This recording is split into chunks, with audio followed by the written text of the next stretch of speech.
Despereaux, Chapter 16, Blinded by the Light.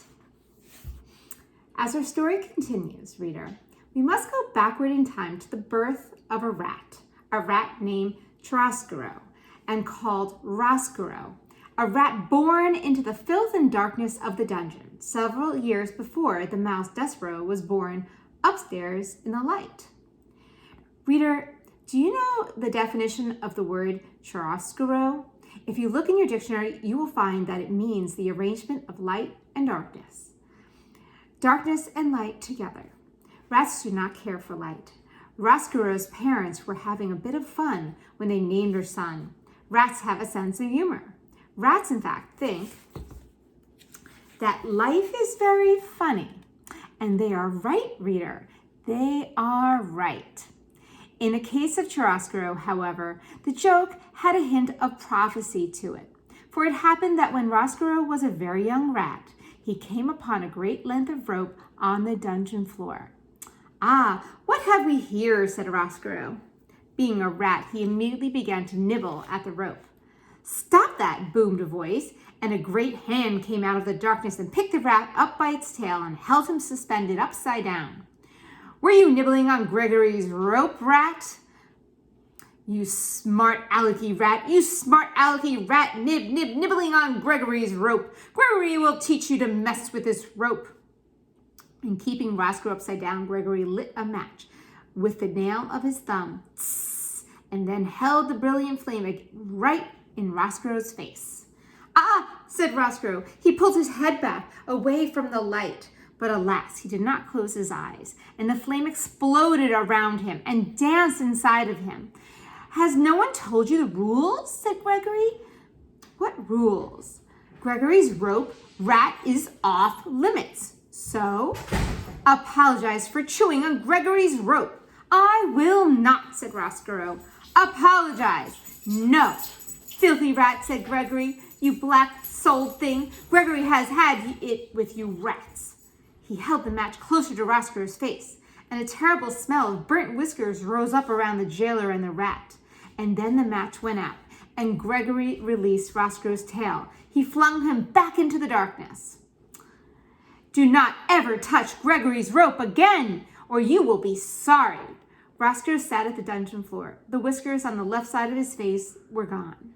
His heart was beating hard, and though the light from the match had disappeared, it danced still before the rat's eyes. Even when he closed them, he could still see the light of the flame. "Light," he said aloud, and then he whispered the word again, "light." From that moment forward, Despereaux showed an abnormal, inordinate interest in illumination of all sorts.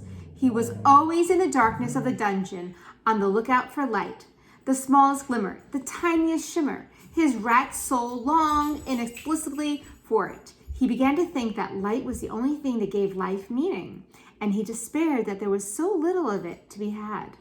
He finally voiced his sentiment to his friend, a very old one-eared rat named Botticelli Remorso.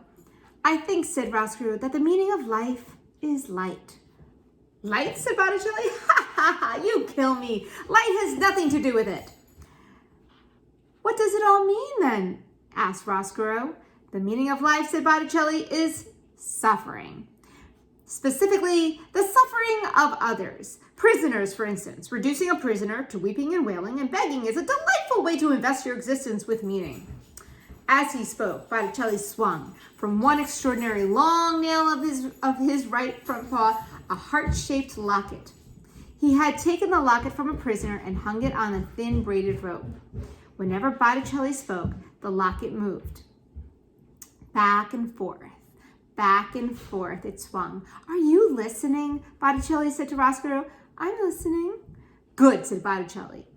"Do as I say, and your life will be full of meaning. This is how to torture a prisoner. First, you must convince him that you are a friend. Listen to him. Encourage him to confess his sins. And when the time is right, talk to him. Tell him what he wants to hear. Tell him, for instance, that you will forgive him. This is a wonderful joke to play upon a prisoner, to promise forgiveness." "Why?" said Despereaux. His eyes went back and forth. back and forth, following the locket like this. Because, said Botticelli, you will promise it, but you will not grant it. You gain his trust and then you deny him. You refuse to offer the very thing he wants, forgiveness, freedom, friendship, wherever it is that his heart most desires, you withhold. At this point in his lecture, Botticelli laughed so hard that he had to sit down and catch his breath. The locket swayed slowly back and forth and then stopped altogether. Ha, said Botticelli. Ha, ha, ha, ha. You gain his trust. You refuse him. And then, ha, ha, you become what he knew you were all along. What you knew you were all along. Not a friend. Not a confessor. Not a forgiver. But, ha, ha, a rat. Botticelli wiped his eyes and shook his head and sighed a great sigh of contentment. He set the locket in motion again.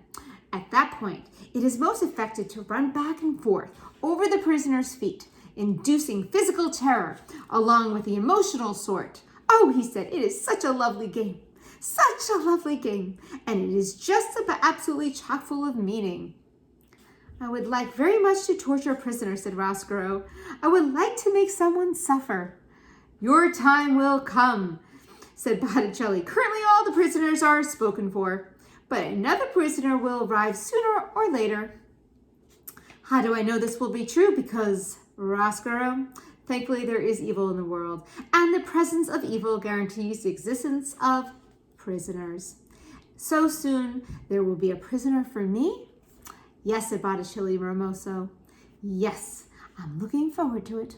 Ha, ha, ha, of course you are looking forward to it. You are looking forward to it because you are a rat, a real rat. Yes, said Roscoe, I am a real rat. Concerned not at all with the light, said Botticelli. Concerned not at all with the light, said Roscoe. Botticelli laughed again and shook his head. The locket suspended from the long nail on his paw swung back and forth, back and forth. You, my young friend, are a rat. Exactly, yes.